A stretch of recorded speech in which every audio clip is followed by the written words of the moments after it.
Live from Columbia, this is Sports Talk on the South Carolina Radio Network. Be a part of tonight's show. Call us at 800-956-7266 or email talkback@sportstalksc.com. Now, here are your hosts for Sports Talk, Phil Kornblut, Kevin McCrary, and Tom Hayes. Jack Leggett's one of the best coaches in our game. Has been for a long, long time. I thought Esme did a great job at Arizona State. Maybe those expectations were a little bit unfair. I'm lucky and comforted. All I care about is what Coach Tanner thinks of the job I'm doing and what President Pastides thinks of the job I'm doing. And we've done some great things around here, and I'm not ashamed of my first 2 years here either. I'm proud of what we accomplished my first 2 years. Well, as college baseball has grown in popularity, the pressure to win, and not just win a little, but win a lot, has grown heavier on these coaches. Chad Holbrook from his wrap-up press conference today, and you'll hear more from him. Jack Leggett will be back. Now it's official, as Dan Radakovich about 20 minutes ago issued a statement where he said that they have completed their conversations. He's looked at things from a lot of different angles, investigated a lot of different things about the baseball program, and he looks forward to having Jack Leggett back to run the Clemson baseball program in 2015. So that's certainly good news, I think, for Clemson baseball. And Jack Leggett will have a chance to welcome in a new class of Tiger baseball players and try and regroup and get the Tigers up the ladder in postseason play. Meantime, the pressure on Chad Holbrook is to get the Gamecocks back to Omaha, despite losing a bevy of players from this year's team. He's got all of his freshman class coming in for the most part. There's one still hanging out there because of grades. And he got good news on Max Schrock that the back injury will not require any kind of surgery, just rest, and they expect him at 100% come next season. So we've got plenty to talk about from that. Good to have you with us, Phil Kornblut, Kevin McCrary back in the chair, and the professor, Tom Hayes, over there, the state man, Graham Pope. He is behind the bulletproof glass. So as far as I'm concerned, good decision on all parts up at Clemson to remain status quo with the baseball program. It's good to know that on this day, if people are going to the ballot box, that sanity rules yet again. Except I still didn't like the way that this thing dragged out. Now, maybe it just took Radakovich. How long has it been? This is what's this, Tuesday? So yeah, it's been over a week since the Tigers wrapped up their season, and we're just getting around to letting people know that Jack Leggett's coming back as the baseball coach. Yeah. See, I think that should not, when a coach has that sort of tenure, and I'm going to use that word tenure, he should not be at this late date going to the drugstore looking for Maalox. Yeah, I agree. I mean, nobody's denying that it's been a down tick for 4 years. That's still a small sample size when you think about how many programs go 4 years without making it to Omaha or making a deep run. You're going to have that. And if anybody deserves the opportunity to get it back going again, it's Jack Leggett. I mean, I think it's completely unfair what he's had to face throughout this process, across the board from Dan Radakovich to the fans turning on him. Completely unfair. Well, we'll read you the statement. It's not exactly an overwhelming endorsement, but we'll let you hear what Dan had to say about the situation. That's coming up.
a great edition of Sports Talk for you tonight. By the way, it's election night here in South Carolina and many other places around the country. And I'm going to take a moment here on Sports Talk, and I'm going to declare a race over. I know the polls are still open for another 45 minutes, but this is a corn election special report. And I am declaring the Republican senatorial race over with Lindsey winning his. He's not going to need a runoff. His race once again. No, I don't think that's. You're not going to Well, get. My point is that he's shot. going to be like Strom Thurmond. You know, people still vote for Strom Thurmond, I think, in this state. Now, he's not quite as popular as Strom was. Strom never had to.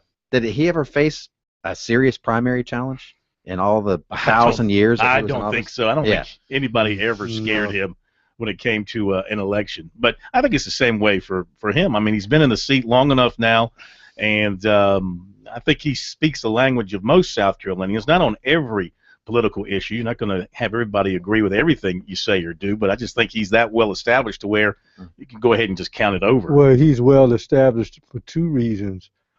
He believes, just like Strom, in maintenance politics.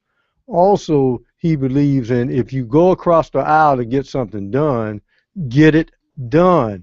Enough of the nonsense, just, tossing brickbats back and forth. So I want to officially declare Lindsey Graham the winner of his race here at He did 617. that. He did that last week himself. All right, 800-956-7266 is our phone number. Your thoughts on the news now official out of Clemson. Jack Leggett will continue as Clemson's baseball coach. 800-956-7266. Our email talkback at sportstalksc.com. On Twitter, K-Mac is back to watch that for us. On Twitter at SportsTalkSC. The website, sportstalksc.com. Facebook, Sports Talk Radio Network. Love to hear from you tonight. We can also pick up on what we were discussing last night, and that was the upcoming season for football for USC Clemson, where I made my feelings known that I think South Carolina can win 12 games, and I think Clemson is probably going to be in the 9 to 10 win category. Pro was able to share his thoughts. We'll get K-Mac's thoughts on that as well. If you want to chime in on that too, agree, disagree, add your own spin to that. 800-956-7266 How many wins did you is the say? number. For who? The Gamecocks? Well, I think they can win them all. Oh, that's shocking. Corn every June, July, and August. No. He's predicting undefeated seasons No, for South Carolina. I usually didn't he says predict a it. tie. I said I think they can win them all. Well, I think they usually can Well, win them all. yeah, they I think can, the but only- will they? No. Only game on paper right now that I would say that they're an underdog is at Auburn.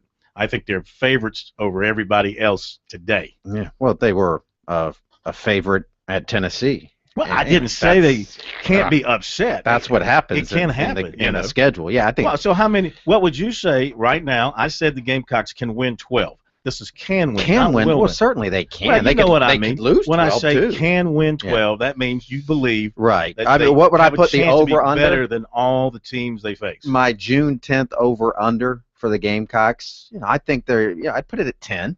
I think they're right where they've been the past few seasons. The question is, can they handle their business? Can they win the games that they're supposed to? And they've had to slip up against Tennessee, against Auburn, back before Auburn was good, the old Auburn, the bad Auburn. Correct. That loss at home, which was one of the worst losses in the Steve Spurrier era in terms of what it cost them.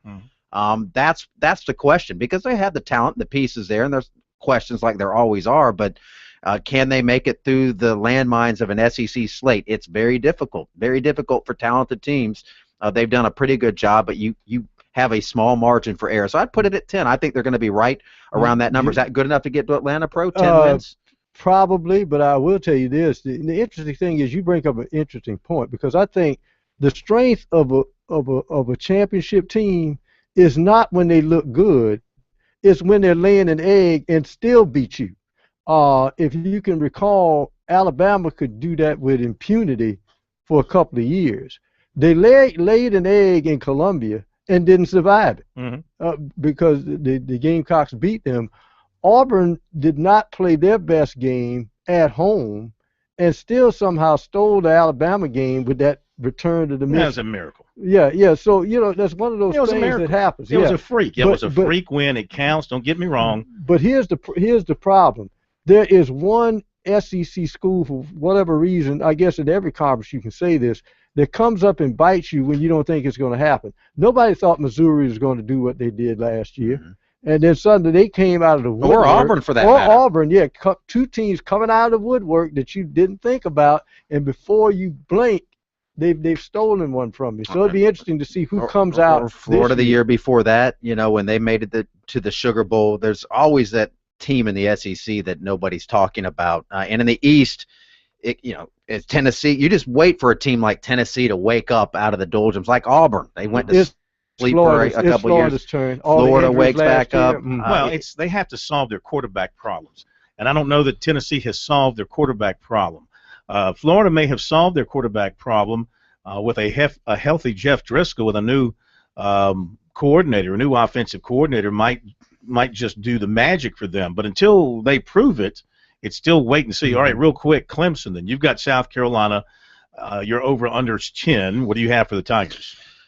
I would put, Clemson. I think they're going to lose to Georgia and Florida State, and then I think there's another landmine in there somewhere, whether that's Louisville or North Carolina. There's another team that I think could sneak up and get them. So I would put Clemson at 9 wins. I think they take a little step back. They just lost so much offensively, but that defense is the wild card. If they have a defense that is as good on paper, as good on the field as they look on paper, then they might exceed that. I might take the over, but right now I'd put them at 9 wins because I have to go out there and see how the offense is going to perform without Taj Boyd and Sammy Watkins and breaking in so many different players.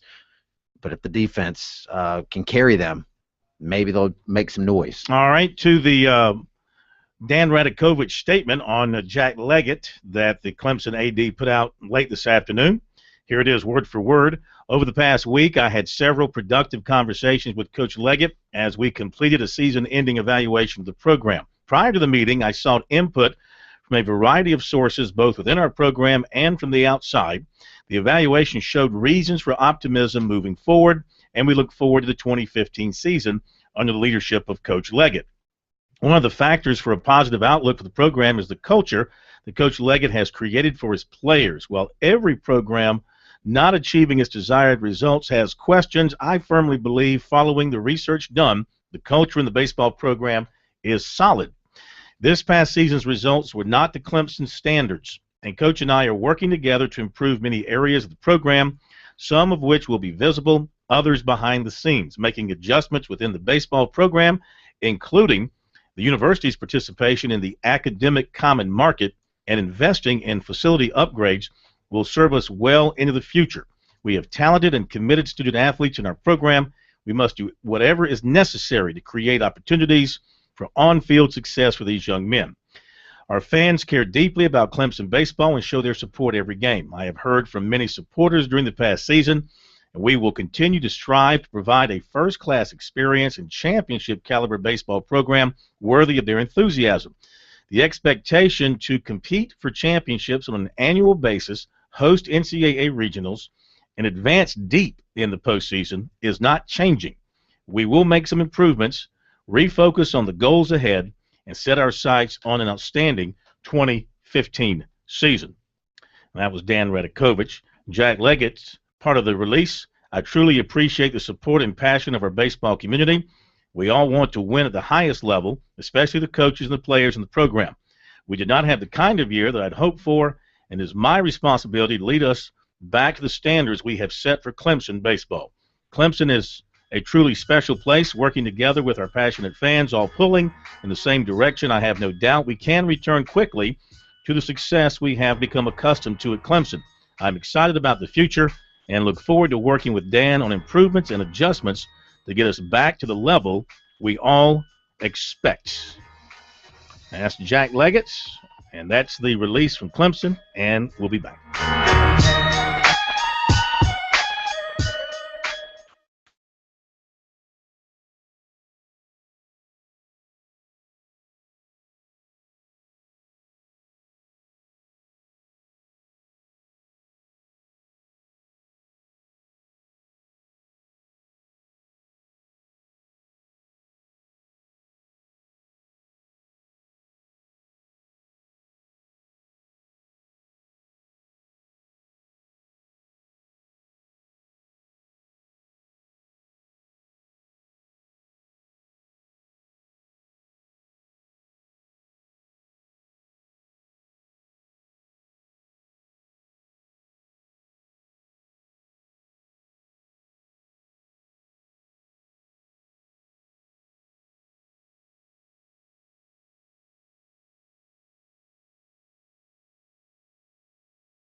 Leggett will join us coming up in just a few minutes. We'll have the first opportunity to interview him since the release from Clemson that they're not releasing Jack Leggett, who still has 2 more years to go on his contract. And, I don't know. It was sort of, to me, it was sort of a lukewarm sign of support there and kind of leads you to believe that the Tigers have to get to at least a super regional next year for this not to happen again if Jack's going to have his contract extended, because he'll be down to 1 year on his contract after next year. But, the whole landscape of college baseball and the attitude has changed. Arizona State fired their coach this week.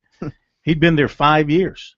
He took them to regionals 4 times. 1 year they weren't eligible. They were sanctioned by the NCAA for something. I don't know the history. But he took his program to the NCAA regionals and to a College World Series within that 5-year run. Yet, for whatever reason, he got fired this year, and he made a regional this year. Bump Wills is not walking through that door. Rick Monday is not walking through that door. Reggie Jackson is not walking through that door. The days of Arizona State. And you left one out. You left a big one out. Who is this? Bob Horner. It's baseball, number one. Bob. I mean, you can have very talented teams and get bounced. Look how many number 1 national seeds have not won a national championship. Only one has. It's very difficult. And you could put those guys in a position. You hope they're playing well. A line drive here. I mean, it's ridiculous that we're firing coaches. Here's the position I think Dan has kind of put himself in with the statement, and that is, if you want to be fair across the board, you look at basketball next year, where 68 teams make the NCAA tournament. So if Clemson makes the NCAA tournament but loses in the first round, is that considered not making progress? Is that unsatisfactory? Or do you base it on Clemson's is Clemson's baseball history working against Jack Leggett? So he's coaching against himself. Exactly. You're holding him to the standard that he created. You are upset because he's not doing what he's done. That's his standard. His standard is Omaha. And Bill Wilhelm. And he hasn't made it. Yeah, he built on that. But 6 trips to Omaha, Jack Leggett's legacy speaks for itself. Now, again, he's made mistakes or things that he has to do to get back to Omaha, and I think he understands that. Jack Leggett's forgotten more about baseball than most people that are criticizing him will ever know. Sure. I mean, and he's earned the right. And if you have a Hall of Fame coach, you should treat him a little better. Clemson, they pride themselves on being the special family, and to see fans, even now on our Twitter feed, I'm disappointed. We don't want him up here. It's consensus. That's just an awful way to treat a guy that's won that many games. Absolutely no consensus. And if I'm Dabo Swinney, Mr. All In, Dabo, if you lose to Georgia, Florida State, and South Carolina next year, especially South Carolina, get ready for it, because this will happen to you. They don't care about the BCS stuff or anything that you've accomplished. A lot of big things, good things, are going to be ready to run you out of town. Brad Brownell, don't get too comfortable with that new contract.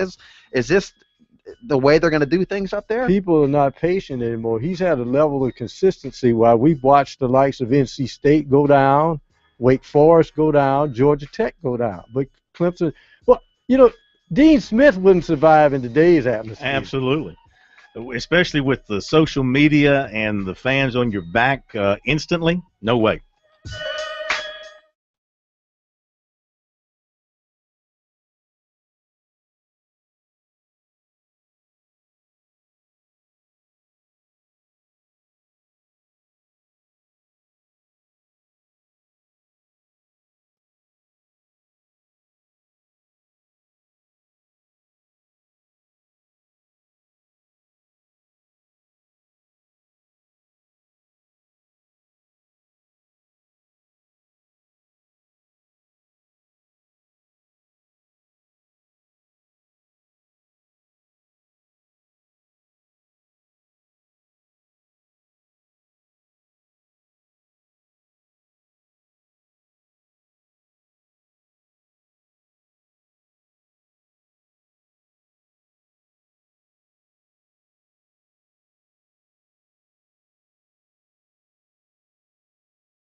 every game. But 4 straight free throws, how LeBron affect that? LeBron James wins games. How do you affect the free throws? He doesn't necessarily affect it. He puts his team in position to win, and they win. And when he's off the court, they can't win. Okay.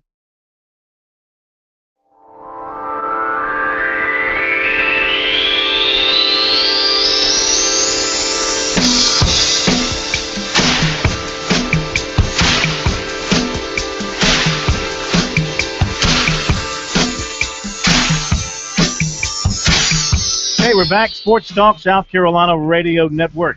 Here on this beautiful Tuesday afternoon, Phil Kornbluth, Kevin McCrary, Professor Tom Hayes from our downtown Columbia studios. Big story of the day in South Carolina, Clemson's release that the discussions with baseball coach Jack Leggett with Dan Radakovich, the AD, are over, and Coach Leggett will be moving forward in planning for the 2015 season with the Tigers, which will be his 22nd year at the helm, and we welcome the Tiger Hall of Fame baseball coach to Sports Talk. How are you, sir? Good to have you with us.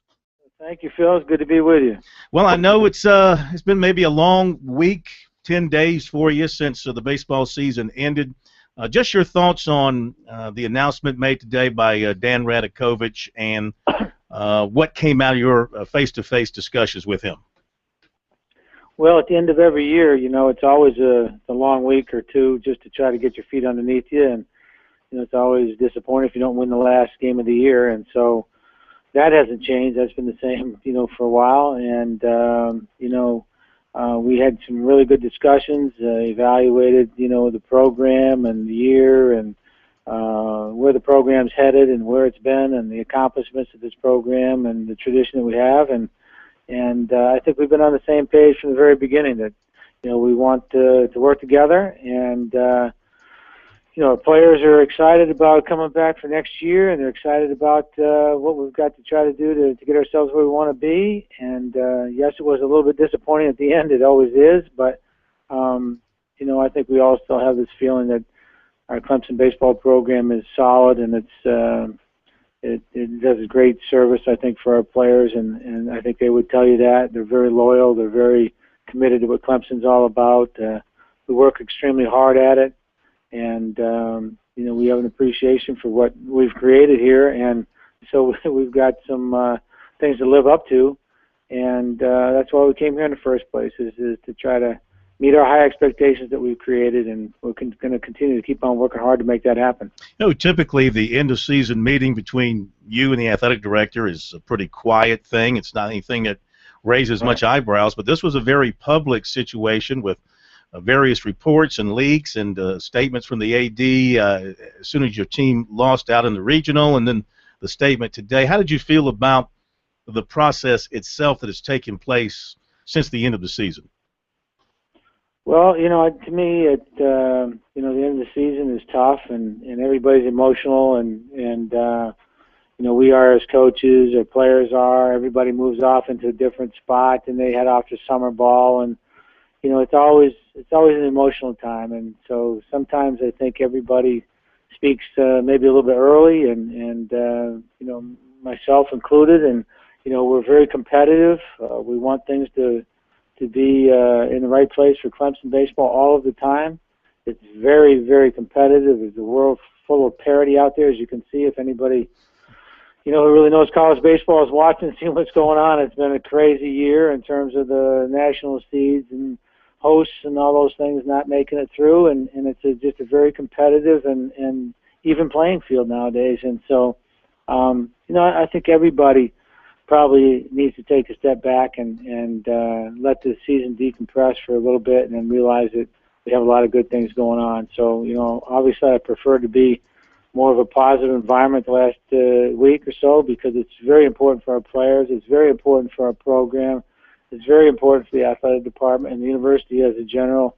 In general, it's positivity is something extremely important for recruiting and passing, you know, things on to the next year. So hopefully we can get right to that spot where we need to be. I really want everybody to know I have a true appreciation for the support and the passion of our fans. And, you know, they love Clemson baseball, and they're committed to it. And, But at the same time, it's really important for all of us to be, positive. And I think in the end that serves the program the best and serves the university the best and the athletic department the best. And I think we have a really good track record of what we've done with our players in the past and how they've developed and how successful we've been. And I think if we all work together in the right vein, then there's a lot of great things ahead for Clemson baseball. And the other thing I want to say is that there's a lot of great baseball within the state of South Carolina at all different schools, all of the schools here, as we've witnessed in the past and continue to witness every year. And I think if we can all just realize this is a really good state for baseball and college baseball, and everybody has a good program, and every school has their own strengths and limitations. And but at the same time, I hope that the whole state can be proud of every program that's doing so well. And I think that bodes best for everybody, bodes best for the the universities at hand, and at the same time breeds a great atmosphere for those that want to stay in state and those that come into our programs and play for us and compete for championships. And so hopefully it'll get to right where it needs to be for all for us, and we'll continue to keep on competing and keep on improving and keep on doing some of the things that we're doing very well right now, and hopefully we can make some improvements and do some things better too. Talking with Clemson baseball coach Jack Leggett, at any time during your discussions with the AD Dan Radakovich, did you feel your job was in jeopardy? I didn't. I felt like when we had our first meeting, it was man to man, and it was done with respect on both sides, and it was a fact finding. What can we do to make things a little bit better at the end? What do we do well? These are the things that I know about the baseball program from his end, and these are the things that I know about our baseball program from my end. And what do we got to do to get ourselves where we really want to be at the very end of the season? And so I felt comfortable in our talks, and I felt that they were done respectfully, and I felt like we were on the same common goal, and that was to see what we can do to make things a little bit better and to improve. And it's my responsibility as a coach to make that happen and draw the best out of our players and draw the best out of our coaches and draw the best out of this baseball program. And I've understood that from the very beginning, and I accept our responsibility without any reservations whatsoever. And we've had a lot of great things. I hope we can all focus on the accomplishments of our baseball program and not what we haven't accomplished. And I think if we take a look at that, then everybody can deal with it and have extreme pride in what this baseball program is all about, what it's been all about for a long, long, long period of time. And I think everybody, every fan at every school, I hope they step back and realize, whether it be not just at Clemson but at the other universities, that there's a lot of good things about what's happening with baseball, college baseball in particular, in the state of South Carolina, and hope we all forge forward in a real positive vein. Did talk of a contract extension come up? You have 2 years left on the contract you signed a few years ago. Did that come up? And are you under any kind of a mandate to where you've got to get to a super regional or get to Omaha in 2015? No. Nobody could perform under that kind of atmosphere, and I don't think there's any of that at all. I think the discussions were that we just want the program to keep on improving and be competitive in a real strong way throughout the ACC and throughout the country, and that's been our goal since the very beginning.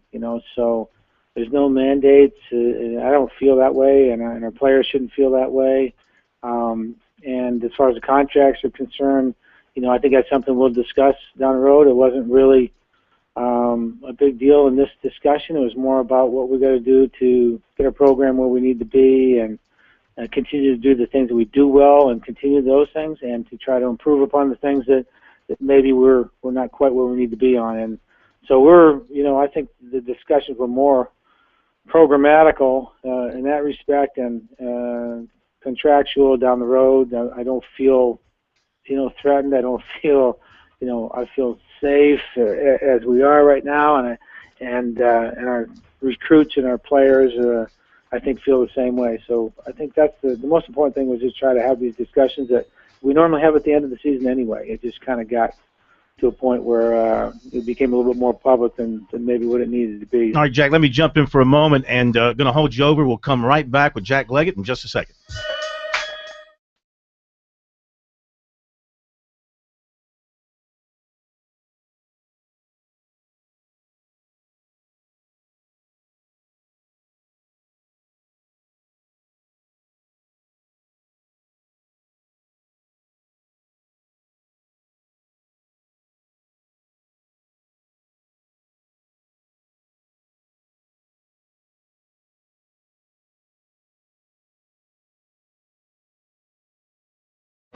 The Volkswagen Passat is heads above the or who may become president. Naming names. The fact is, ever duplicate what he's done. I always tell people Pat Summitt is. Up next on Driven, a leader is born. I gathered my teammates that day before practice, and I said, anybody who doesn't like the way things are going to be done from here on out, bye. Bruce Lee proved headache, diarrhea, vomiting, and increase in PSA. Ask your doctor about Axeron. The crowd was so into the game. They were with us 100%. I can't say thank you enough to all the fans that came out and supported us.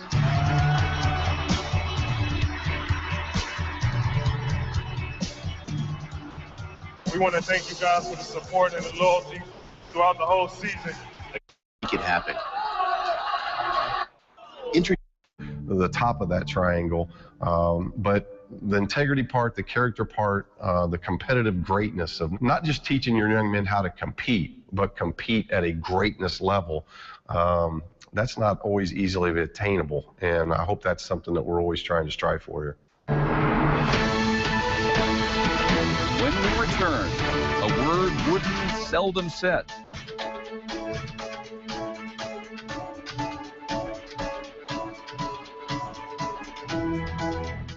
At Cordell & Cordell, we focus on representing men in domestic relations cases. We recognize that our clients are going through perhaps the toughest times they'll ever go through. We understand that everything that is important to them is on the table. Their assets, especially their role in their children's lives, that's an immense responsibility that our clients entrust us with. But we take that very seriously. We've been trained to do that, and we've helped thousands of clients before. It's our hope that you'll choose to entrust us with what's most important to you. It is a little awkward being on the market again, but I actually tried the online thing, which, I don't know. I guess I'm just hoping for a caring and nurturing relationship, you know, one that's going somewhere. Like I take them where they're going, and they buy me Chevron with Techron. I mean, yeah, you know, what can I say? I'm a romantic. You're insider trading. Mickelson has been consistent, saying he has done nothing wrong. As for matters on the golf course, when we visited, we talked about, among other things, his difficult history in this, the only major championship he's yet to win. Payne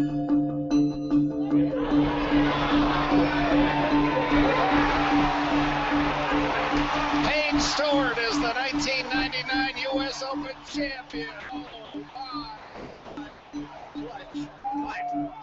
How would you describe your relationship with the U.S. Open, Phil? I've had so many close calls and so many points where I thought this victory was going to come about, only to have it taken away. Phil Mickelson is retreating behind. One of the worst collapses in U.S. Open history. All right, guys, stand by. Here we go.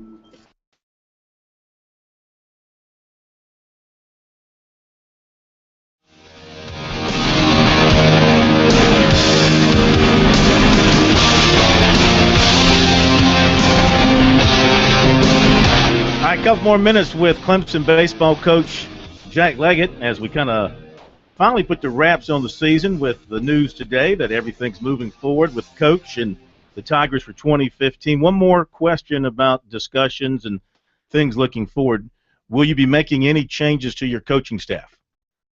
No, we've we've looked at our program from all angles and inside and out, and we've I've got complete confidence in my staff and how hard Bradley LaCroix works in recruiting and how hard Dan Pepicelli works with our pitchers. And we may not have been exactly where we need to be in one or two of those areas at different points in the season.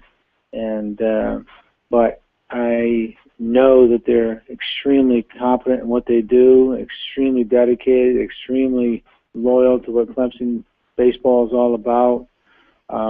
They're on the road recruiting right now. They're great evaluators, they're great people. And there's not anything that I saw by looking at our program from the inside and out and talking about it. And certainly we sit down and evaluate, and we make sure we're doing things as well as we possibly can and what we would do to improve all the time. We do that every single year, and we'll be doing the same thing. But no, I'm ultimately responsible for everything that happens on that baseball field, and I feel very comfortable with the responsibilities that they're in charge of. And the fans that know our people and the players, they're very loyal to both of them, and so I feel very confident in what they do.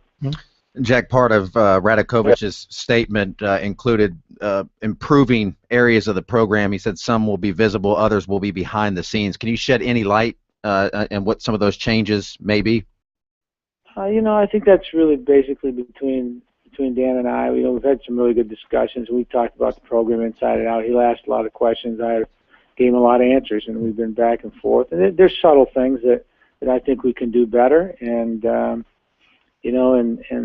so I think that's something that hopefully we'll see out on the field, and we'll see some results out on the field a little bit better. And some of the things we got to continue to keep on improving upon are finding ways academically to help us with the academic common market, facilities, and so forth, and certainly some things inside that we can try to do a little bit better on the field and with our players and practice-wise and so forth. But there's subtle things. We've been doing a lot of good things for a long period of time, and there's no need, I think, for a drastic overhaul for any question, because once you lose momentum in this league or in college baseball in general, and you lose your niche, recruiting-wise and so forth, you're going to have a really big problem. And so it's important to have stability. It's important to be, in the hunt every year, which we are, and that's what attracts kids to come to Clemson, is our relationships that we have with them. Each one of our staff has a tremendous relationship with the incoming freshmen that we got that are going to be 2014 enters, and to be entering school here in just a little bit of time, actually. And we have great relationships with those kids. Our 2015 recruits and commits that we have, and there's probably at least a dozen of those that are outstanding, and we have spent years recruiting these kids, and they have a great relationship with both myself and Pep and Bradley and Brad Owens and all the people on our staff. And so to lose that continuity would be devastating for recruiting and for Clemson baseball, I think. And so what we just got to do is make a few tweaks here and there and continue to keep doing some really good things and try to find some things we can do better. I've been doing this for 37 years, and I'm not beyond learning and trying to figure some new things out and approaching things in a different way here and there. I mean, that would be crazy if I was just set in one stone. And I think that's why we have such a good relationship with our players, and the players are loyal, and our former players are extremely loyal, and Coach Wilhelm's players are loyal, because we do things a certain way, but at the same time, we have flexibility within our program, and we have the ability to listen to the players and figure out what we have to do to get better, and we have good relationships with them, and we have a lot of fun doing what we do. So hopefully we can all be in a better mood next year at this time and not be going through the same thing and head in a really good direction. And I'm looking forward to, getting my feet on the ground here. My coaches are out there working extremely hard. Our players are out playing during the summer, and we're all headed for the same goal that our passionate fans are, and that is that we want to win. And so, but at the same time, never sacrificing, doing things in a first-class manner that represents the program and the athletic department and the university the way it should be. And that's something I'm extremely proud of and always will be, about how we handle ourselves here at Clemson. And so that's where we're at with it, and we're working hard to move forward. And it's just really important that we all, from our players to our fans to our coaches to our recruits, everybody just move to a real positive spot, and let's move forward and get ourselves where we need to be. Jack, we can't thank you enough. Congratulations on everything working out for you, and we'll be back in just a moment.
Once again, thanks to Jack Leggett for being with us here tonight on Sports Talk. Chad Holbrook coming up in the next hour. You want more out of your education? Palmetto College offers the quality of a 4-year education online. And to find out more, visit palmettocollege.sc.edu. With Palmetto College, your future has no limits. All right, you got time now to comment on Jack Leggett, Clemson baseball, or we can jump back into the football conversation, talk about the U.S. Open coming up on Thursday. Who's your pick? I've got my pick in my mind. I'll tell you about that in the next hour. Let's go to Sounds Jim like in Rock insider Hill. trading to me. No, my pick is not a left-hander. Hi, Jim in Rock Hill. How are you? I'm doing good. Phil, give us the Omaha breakdown as far as the brackets are concerned for Omaha. The Omaha breakdown. All right, give me half a second here, and I'll pull that up for you. Got some fresh faces going there because you got Ole Miss going for the first time in a long time. TCU going for the second time in its history. Let's see what we got here. The brackets look like this. You've got Irvine against Texas. That's going to be the June 14th game. June 14th is what day is that? Is that Saturday? They begin on Saturday, don't they? They begin, Saturday the 14th. Right, because they backed 2 games it up. Saturday, 2 games Sunday. So you got Irvine in Texas. That's 3 o'clock, and then Louisville, Vanderbilt. That's at 8 o'clock. That's one side of the bracket. The other side, you've got Texas Tech and TCU on the 15th at 3 o'clock. Virginia and Ole Miss at 8 o'clock on June 15th. Good, thank you. All right, thank you very much. So we got 3 teams from Texas. And we've got we've got 2 SEC teams. Mm-hmm. We've got. Do you consider Louisville an ACC team Not yet? yet. Not yet. Can't call them an ACC team? No, you have to wait till July 1st. So one ACC Just like team. Maryland, still an ACC team, or would have been had they made it. Well, do we have a I don't know, who do you like? You got a favorite? Ain't See, this is how if you make it to Omaha, it really is like rolling the dice. Which team's going to get hot? Who's going to have their pitching intact? I'm going with Vandy. I'm going with Vandy. Vandy? Yeah. We're going with Vandy. It'd be nice to see. Yeah, it'd be nice to see Coach Corbin make a run there, and they certainly have the talent and the ability to make that run. They got the pitching. They got a good young player. That Reynolds kid, who's a freshman, had a great regional. I think he hit about 600 in their regional. Very aggressive on the base paths. They can cause a lot of disruptions for other teams' defenses. I look at teams that won on the road also fill in these super regionals. If I'm not mistaken, Cal Irvine won on the road. Ole Miss won in a hostile environment in Lafayette. So you got to watch those teams because they're battle tested. Irvine won on the road. Yeah. But here's the thing about Omaha.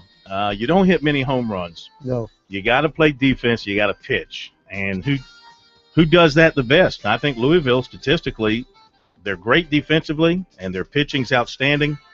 That's my pick.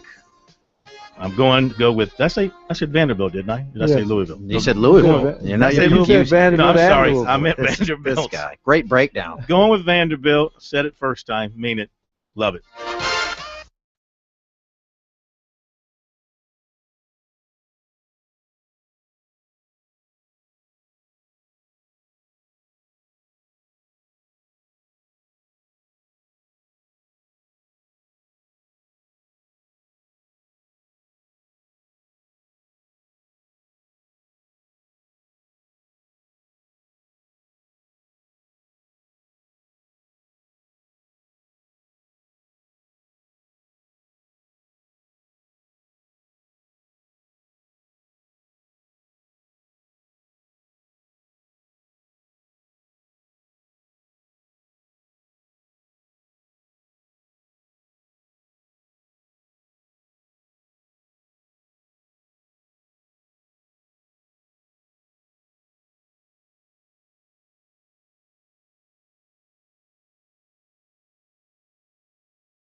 Cocaine is a hell of a drug.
Live from Columbia, this is Sports Talk on the South Carolina Radio Network. Be a part of tonight's show. Call us at 800-956-7266 or email talkback@sportstalksc.com. Now, here are your hosts for Sports Talk, Phil Kornbluth, Kevin McCrary, and Tom Hayes. Okay, we're back. Sports Talk, South Carolina Radio Network. Because we went overtime with Coach Leggett, we had to move Mike Morgan to this segment, so we welcome Mike in for our Braves report. With the Braves coming off a nice win last night in Colorado, and the pitching was outstanding. Again, you talked yesterday, Mike, about, well, if you can't hit in this park, when are you going to hit? And they still didn't hit, but they got the great pitching. Yeah, they got just enough hitting. It certainly wasn't an offensive display of any sort, not one you'd write home about at Coors Field. But Gavin Floyd was good enough. I mean, he was dominating enough. That continues to be a good story. I think a lot of people thought maybe Gavin Floyd was kind of done. It's amazing. The Braves pick up guys like Gavin Floyd and Aaron Harang and Jordan Walden when many teams think, I just don't know if they've got enough left in the tank. And they turn into great players in Atlanta. If only Frank Wren and company had the same luck with offensive players like Dan Ugla and B.J. Upton, we might be talking about this team as the favorite to win the World Series. But the pitching, it always seems to work out. But the free agent hitters and the trades that they bring in, higher profile hitters, for whatever reason, it has not worked out to that same level of success. So good performance in game one by Gavin Floyd. The bullpen took over from there. Craig Kimbrell, another save, and now we'll see if the Braves can match it tonight with Mike Minor towing the rubber. Probably, Mike, a question I should have asked you some time ago, but Chris Johnson, a big night last night, 3 for 4, a couple of ribbies. The story, I guess, a week or two ago, I did not realize supposedly he has an anger management problem. Don't we all? Yeah. Sometimes I have that when I'm on this show, and I do my best to maintain it. No, it's Chris Johnson is, he's the son of a minor league manager. He's an extremely intense guy, which I kind of like. Quite frankly, I think that the knock on the Braves organization over the years has been the clubhouse has had a little bit too much of a kind of a staid atmosphere. It's great to be professional, but it's also nice to have some fire in there, and Johnson gives that to you. I haven't seen any instance where it's been an issue, let's put it that way. The only thing that, Chris Johnson set the bar so high last year that people think that all of a sudden he should be hitting 325 again. I mean, that's not Chris Johnson. Chris Johnson, I thought, was a very undervalued player and a steal in that Martin Prado trade, but to expect him to compete for another batting title is unrealistic. He's been hot and cold this year. He's not having the same year he had in 2013, but he's still a valuable part of the lineup. Mike, thanks very much, my man. Have a good night, and we'll talk to you tomorrow. Okay. Mike Morgan, our Braves report, one roster move for the Braves. They did call up Jordan Walden off the disabled list today, the right-hander, and they optioned left-hander Alex Wood to AAA Gwinnett. And our Braves report brought to you by Witt Super Home Shop Realty, where you pay less for more. Call 803-518-3888 and experience the home shop difference. And by Founders Federal Credit Union, helping South Carolinians attain their financial goals. Gamecock Baseball Talk with Chad Holbrook is coming up.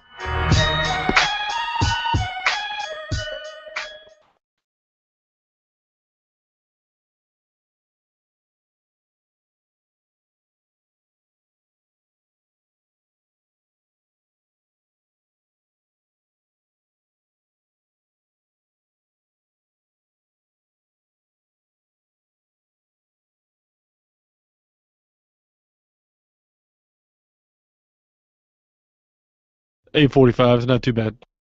$8.45.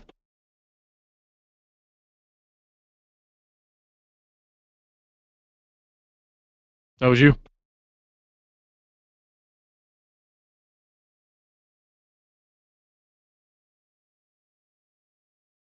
How long do they have to be here tonight?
All right, stand by. You want to try to run a spot, Corn? All right, here we go.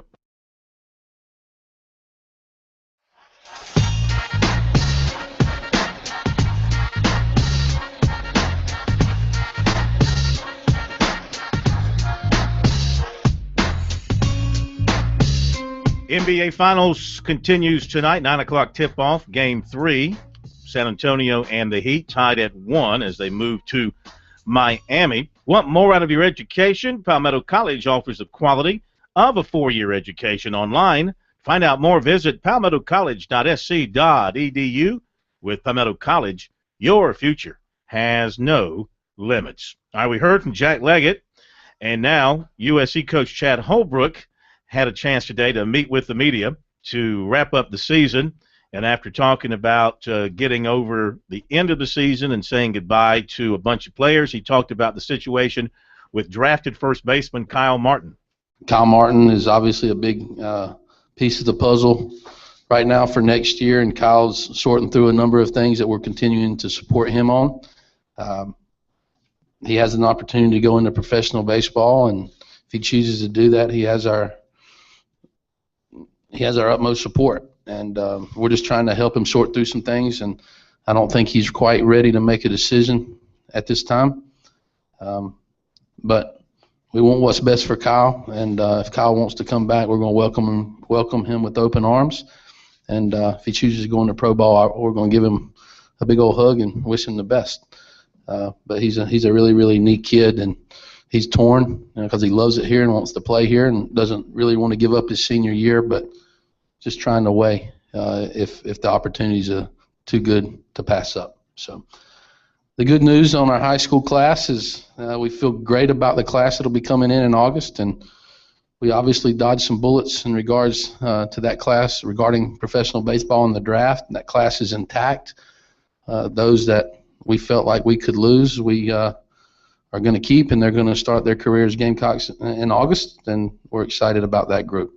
So I guess to wrap it up, as disappointing as it is that our season's not still ongoing, you have to get after it and get going and start working hard for our 2015 season. And it's going to be an exciting team and a talented team, a lot of new names, a lot of new faces, but I think it's going to be a team that will be able to compete with anybody that we play against. So with that being said, fire away.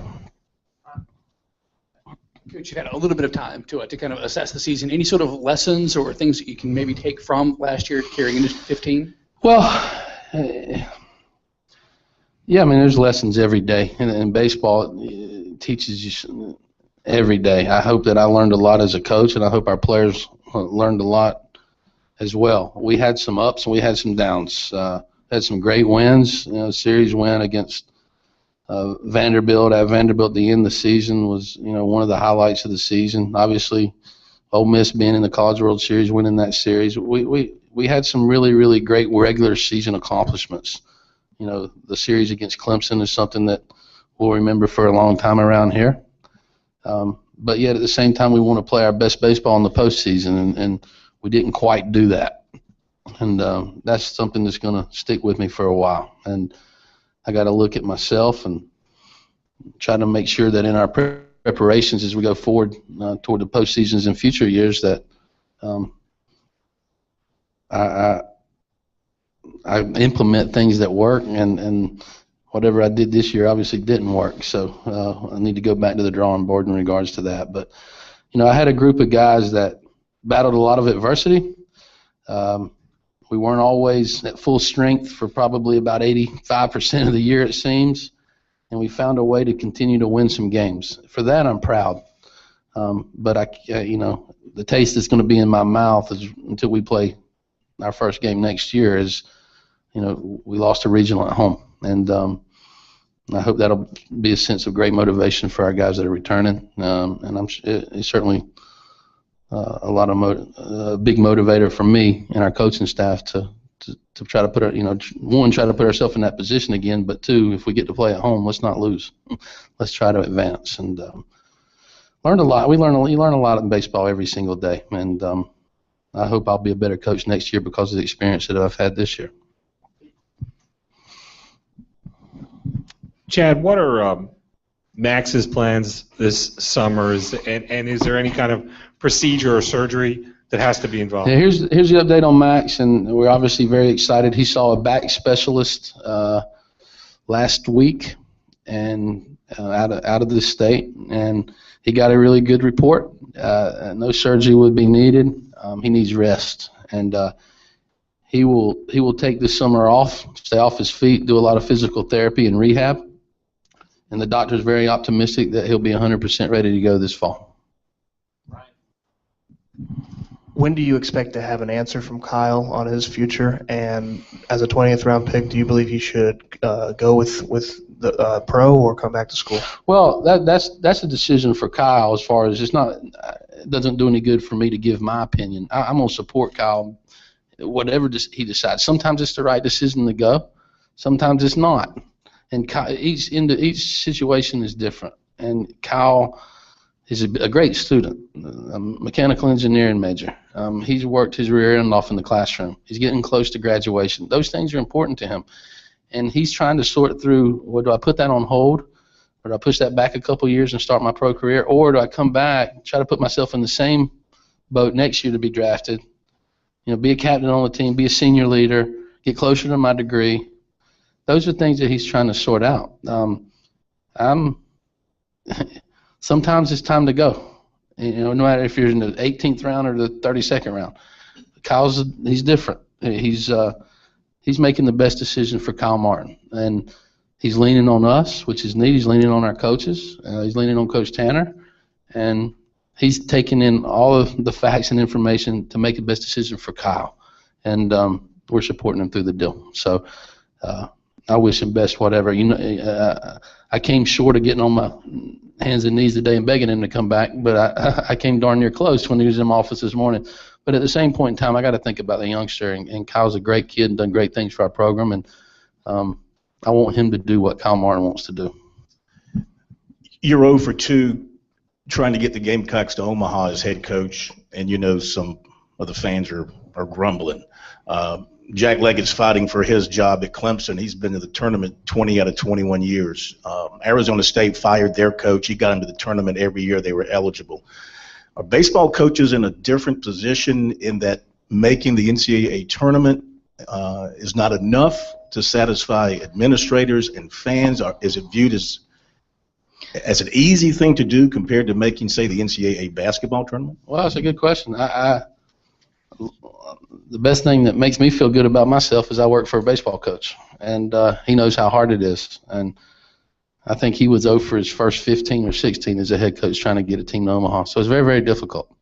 And they came in bunches, and heck, I'm spoiled. A lot of people are spoiled around here by our success, and I am too. Heck, as a coach, I've been in Omaha 6 times in my last 9 years. It's pretty good. But yeah, when you don't go, it stinks. But all I can do is the best I can do today.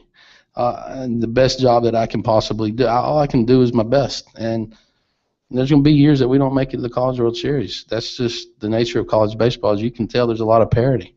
We've been very, very consistent here. We've won as many games as anybody over the last 5-10 years. 15 straight trips to the NCAA tournament. Obviously, a number of those, we've been to the College World Series and played for a national championship. I hate what's going on around the country, to be quite honest with you. Jack Leggett's one of the best coaches in our game. Has been for a long, long time. I thought Esme did a great job at Arizona State. Maybe those expectations were a little bit unfair. But I'm lucky and comforted. All I care about is what Coach Tanner thinks of the job I'm doing and what President Pastides thinks of the job I'm doing. And we've done some great things around here, and I'm not ashamed of my first 2 years here either. I'm proud of what we accomplished my first 2 years. Would I like it to end in Omaha? Absolutely. But I'm also a realist to know that sometimes it just doesn't work out. But we're going to try, like the Dickens next year, to get back out there. That's all we can do. And I think in time you'll see the Gamecocks back in Omaha. We'll be back out there. It might not be next year, but we'll be back out there. All right, there you go. Chad Holbrook, we'll actually have him on live later in the week as well. It better be next year. In the minds of many, no doubt about it. But remember, it took Ray Tanner about 15 years to get out Yeah, there. There you go. We'll be back.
Stand by.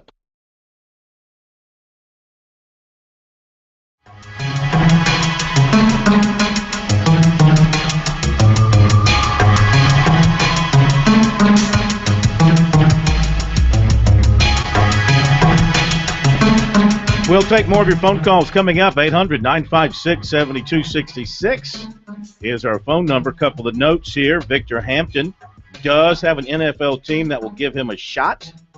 He has signed, reportedly, with the Cincinnati Bengals.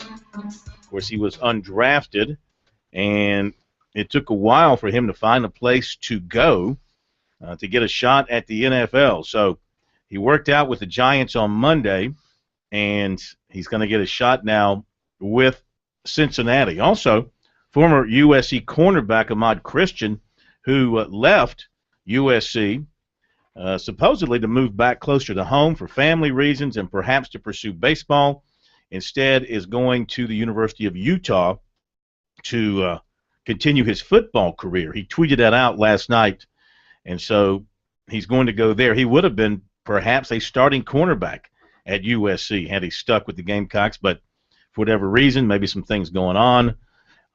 There were some comments from him I've read in a story where he said he and the coaches didn't exactly see eye to eye on some things. So whatever, personalities do conflict. How did you not knock that pass down? Yeah, really. That was a great throw. That's and a great the one catch. thing he'll be remembered. How about Lonnie Chisenhall last night? Yes. 9 RBIs. I think South Carolina's ready to claim him again. 3 homers. Have they reclaimed him? No. Do they call him a former Gamecock? They should, but I guess you really can't. He was only there, what? He was there about half a season. I was gonna say, He was a heck of a player. Now, not you even could tell. half a season, was he? Played, what was he, a right fielder, and threw out a few guys at the plate, was going to pitch some for them, was their number 3 hole hitter. He was a very good player. Great talent. Mm-hmm. Great talent until he got into trouble. Now, listen, he's the only, since Tanner's been at USC, I think Chisenhall's the only player who's made him cry. Remember the news conference when he had to announce Nick that Fuller was the other kid on that both those team. guys were gone? And But he said this guy's going to be okay. He's going to he has to go. So I had no choice. This is what I had to do. But this guy is not a bad person. He's going to go on and do okay. Yeah. And he did. I think didn't he say he was the most natural hitter he's ever coached or something? Something like he's one of those guys just pick up a bat in the middle of winter and swing at the first pitch. He had the and cheat hit it codes out. last night. I mean, that's just unbelievable. He had the what? The cheat codes, like on a video game, you put in a cheat code, hit home runs all the time. Oh, a cheat code. You don't know what video game. They didn't have video game systems back when you were growing up. First of all, you guys, what'd you guys do? I wouldn't be Play cheating. jacks? I wouldn't do cheat codes. I'd be honest. Right. Do they have honest codes? So I do the honest thing, K-Mac. I wouldn't be doing the cheating thing. I wouldn't. What's your gaming system of choice, Corn? You a PlayStation 3 guy? You a Xbox?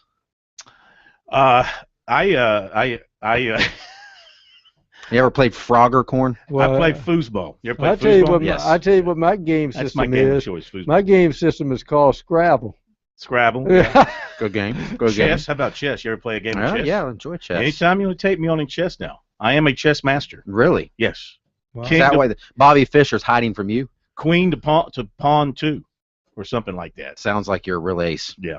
Now, back in the day, I could play a mean game of Sounds chess. like you got the cheat code. Yeah, I'm sure there's a lot of world-class chess players there in Latta. Bobby Fischer. Well, we have produced our fair share of brainiacs over the years, to say the least. Yeah. Beauty and brains. You know, we had a first runner-up in Miss America back in 1973 or 4. Wow, somewhere recently back in there. then. Yeah, not too far back. Gonna hit a break, and we'll be right back.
U.S. Open coming up on Thursday. Golfers all over. Pinehurst number 2 today, getting their practice rounds in. We'll hear from Phil Mickelson and from Bubba Watson coming up in just a moment. The current Powerball jackpot is $257 million.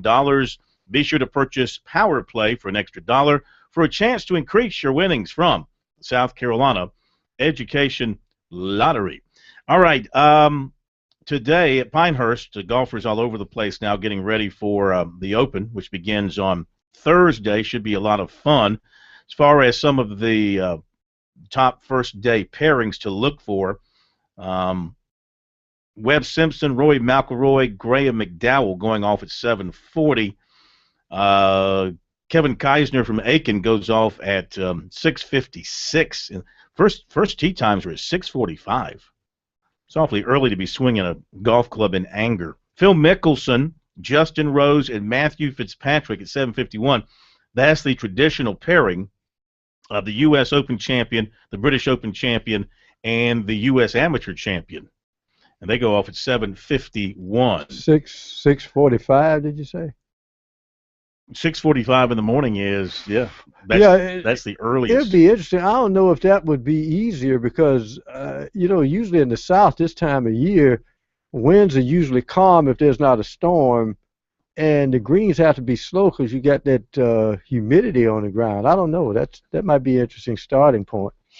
Jordan Spieth is my pick to win, and he goes off at 8:13. He's awfully young, I know, but to me, for this particular event at this course, putting, chipping, and making your second putts, one thing he has showed in his those are Korn's keys to victory. Making that second putt, absolutely. Putting, chipping, and making the second. I'm talking about the second putt because the greens are stay so out of tough. trouble, keep it on the fairways. Are you questioning my breakdown Korn's of keys to what victory? It's going to take to win the U.S. Open? Would you read Golf for Dummies last night? So Jordan Spieth is my pick. He'll be paired with or teamed with or grouped with Hideki Matsuyama and Ricky Fowler. Can't say paired because you got 3 in the group. Dustin Johnson goes off at 1:03 in the afternoon. Here's a great grouping: Bubba Watson, Adam Scott, and Charles Schwartzel. Ernie Els, Darren Clark, and Luis Oosthuizen. They're all going to play together first 2 days. And Jason Duffner, Keegan Bradley, and Martin Keimer going to play together. Bill Haas will go off at 1:03. Lucas Glover at 1:47. So who's your pick? K-Mac, Mr. Know-It-All and the golfer who can't break 110. 110? I can break 110, maybe. Not on number 2. You ever played number 2? Never played number 2. Yeah, they had an ACC meeting did they? For the football rouser. Yeah, number 2 is not an easy course. I couldn't break 110 there. Yeah. So who's your pick? I mean, I'll just go with Phil Mickelson, and he'll finally break through and get that U.S. Open. 6 times a runner-up, including 1999. And unless the Feds, that would be some excitement if the Feds actually detain him like on the 18th green when he's standing over his putt to interrogate him about some of his insider trading. And then we will know why he double bogeyed. He's trying to avoid him. That's where he almost won his first major in '99, and of course Payne Stewart won it that year. So going back to Pinehurst would be a good spot. Absolutely. All right, we'll maybe hear from a couple of golfers coming up. We've got recruiting coming up as well. But right now, let's welcome in our good buddy, president of Darlington Raceway, Chip Weil, joining us here on Sports Talk. I don't know, did you go out partying with Junior after his win up at Pocono over the weekend? No, I actually was out in San Francisco at the Bohemian Club. Have you ever heard of the Bohemian Club? I have not. K-Mac, have you? It's an very exclusive men's club out in the Redwood Forest. No. I got invited to go out there. I mean, what do you do in the Redwood Forest that's so exclusive? I mean, we had talk. We had a guy from Google come talk to us. We had listened to the symphony. Had a rock concert. ate some great food, and maybe had a cocktail or two. Corn, and, are you even aware that Corn hangs out in the Castro district mostly when he goes to San Francisco? Are you even aware that Dale won the race by chance? I was going on the way back Sunday and watched the race, and most of it in the airport. So super excited for that 88 team.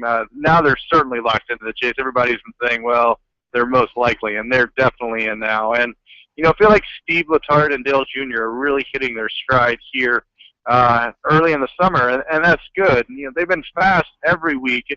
Dale and Steve, as a combination, have been fast on occasion in past years, but this year, just there's something seems to be clicking, and they're fast every time they unload. They're making the right calls on pit road, and that's why they're so far up in the points and already have 2 wins. Yeah, Earnhardt really getting a chance to show what he can do, and he's got a lot of confidence, and he's got a good feeling for his crew and everything, and very, very good showing for him.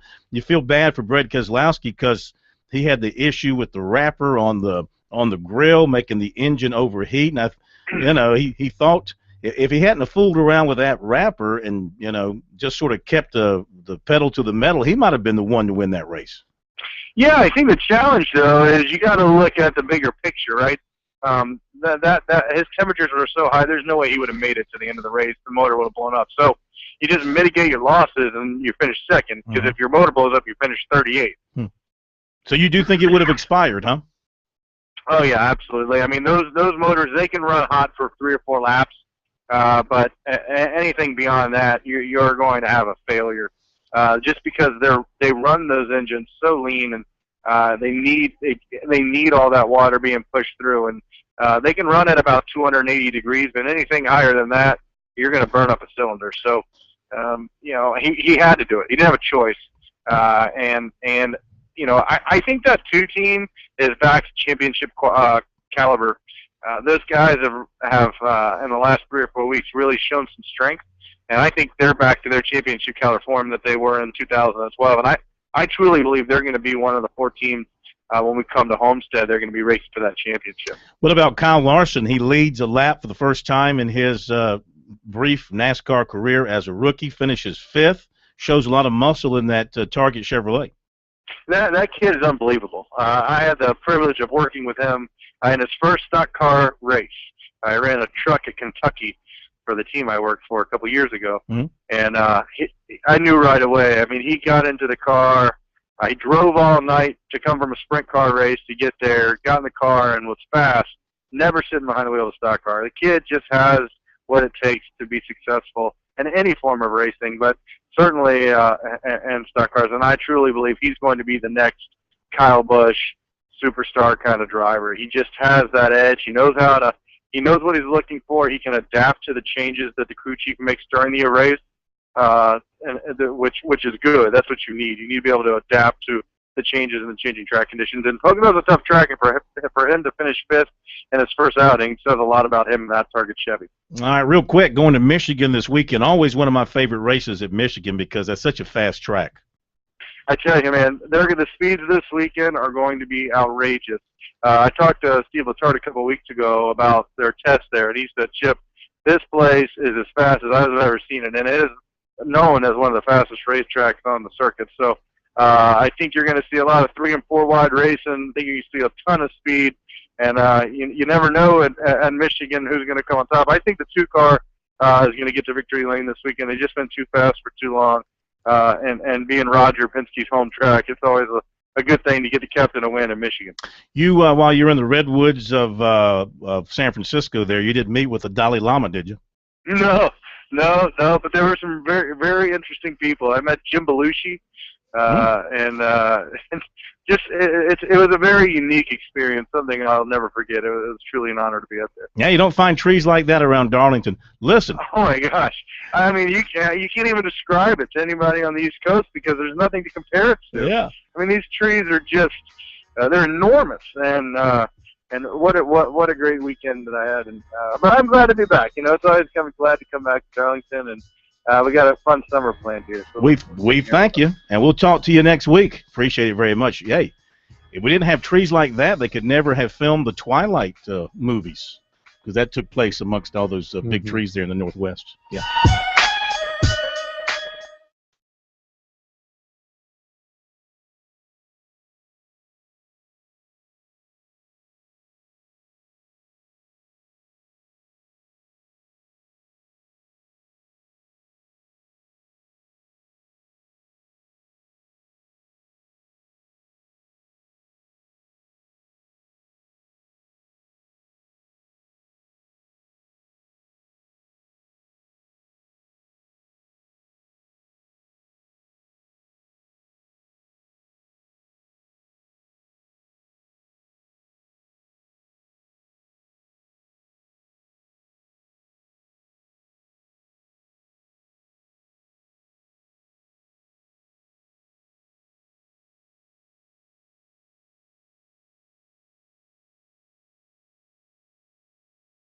Just Chucky or something?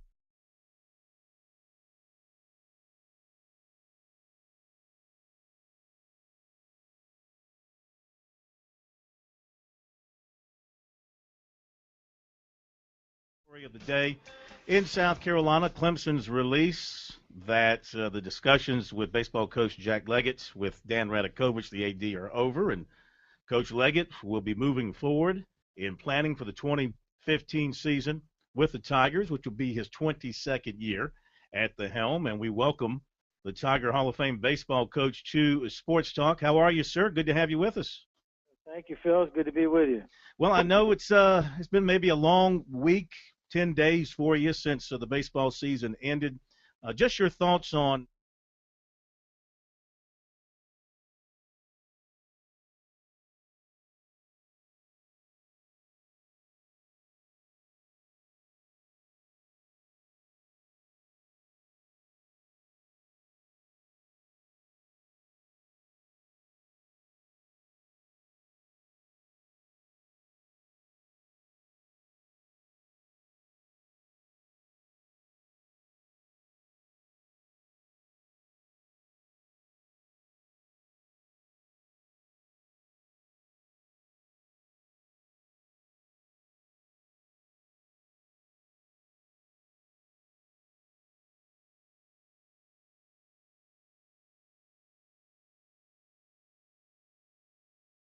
You still got one spot headed in here. You want to do recruiting here?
It's a career goal of mine to win all four majors, and I feel like the five players that have done that.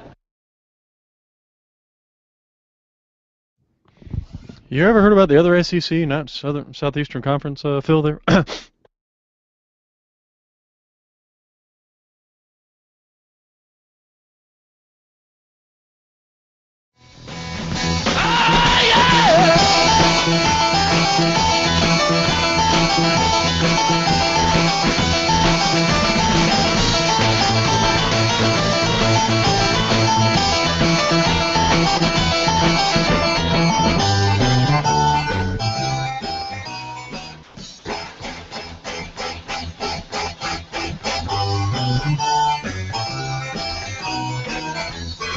All right, let's get to the recruiting here on a Tuesday edition of Sports Talk. Defensive lineman Albert Huggins of Orangeburg-Wilkinson is at Clemson's camp through tomorrow, and he said he was just chilling up there with the coaches, hanging out with the defensive coaches. Said he's not doing a whole lot of talking about recruiting right now, just trying to keep a low profile. Still says that he does not have any favorites, trying to keep an open mind, listening to all the schools. He hopes to visit Georgia in a couple of weeks and Florida later on this summer. Didn't mention much about South Carolina when asked. He said that he's keeping an open mind to all schools, including USC, but added he has no plans to visit there this summer. His last visit to USC was for the Clemson game last November. Some other offers are Florida State, Alabama, Tennessee, Louisville, NC State, North Carolina, Auburn, Vanderbilt, Georgia Tech, Notre Dame, Mississippi State, and LSU. No indication of a time frame for narrowing his list. Offensive lineman Austin Clark, Lexington, Virginia, said last night his decision between USC, Tennessee, Virginia Tech, and Ohio State has been made. He said he's pretty confident that he knows what he's going to do when he announces Thursday night at 6 on local TV in Lexington, Virginia. He took visits to USC, Tennessee, Virginia Tech in the last 10 days or so. Said he saw a few more things and got to think about a few more things. And he said the thing that stuck out with him the most was how comfortable he was, not only with the coaching staff, but also with the facilities, the academic staff, and that sort of thing, in talking about the school that he has selected. He thinks he has made the right choice. He said he talked it over with his parents, and they agree that he's made the right choice. He said that he actually had cut things down to just 2 schools over the weekend before picking the winner, and he said it just came to him over the weekend that that was where he wanted to go. He says he will notify the winning school either today or tomorrow. Perhaps he's already done that. And then he will announce it on Thursday night at 6 o'clock. Defensive back Antonio Howard of Miami, nicknamed Speedy because he's very fast. He's a 2015 guy. Picked up an offer from Clemson yesterday. He currently is committed to Cincinnati. And defensive back Cameron Ordway from Tennessee now has a top 10 in no order of Clemson, Florida State, Ole Miss, LSU, Tennessee, Alabama, Ohio State, Penn State, Michigan, and Notre Dame.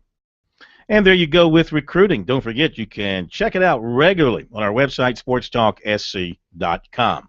All right, I mentioned that the U.S. Open begins on Thursday. Phil Mickelson is one of those who was on the course today to get a look at the revamped Pinehurst #2, as has been well documented. 6 times he has come in second place. He needs the Open to complete the career Grand Slam. Career goal of mine to win all 4 majors, and I feel like the 5 players that have done that have separated themselves from the other players throughout the all time, and it shows that they have a complete game. And if I'm able to do that, I feel that I would look upon my own career differently, and that's why it would mean so much. In addition to the fact it's our national championship, and growing up here in the United States, this is the tournament that I've always felt this patriotism to and would love to win. Plus with all the close calls, but it would really mean a lot to me. And then to do it right here, where Payne and I had this moment where we talked about fatherhood, but he also talked about winning future U.S. Opens. And although I haven't won one yet, I'm still fighting hard, and this would be a great place to break through and do it. I do feel heading into this year's Open that this golf course, this setup, and everything about Pinehurst provides me the best opportunity. But I haven't had the form this year to get too excited. Although I feel it coming around. I felt it last week. I saw it, the glimpses, and I felt it again today. I don't want to get overly excited because the pressure of a U.S. Open and having not been in contention, that's going to be a challenge for me. And also the expectations of me looking forward to this event for almost a year now, and the history that I've had here, and how much of a great story it would be, and how much it would mean to me to win here with what happened with Payne and my child and all these things. That makes it more difficult as well. All right, Phil Mickelson, and of course he'll be one of the sentimental favorites, and I think you have to consider him as one of the logical favorites as well, having played so well in the Open over the years. But, you know, he's in a bit of a slump from a victory standpoint. This is as deep into a season he's ever gone without having a victory to his credit. So he's got a lot to play for, a lot riding on this for him, and we'll see how he does beginning on Thursday, and we'll be back in a moment.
You got one more spot here, Court. Palmetto College. Yep.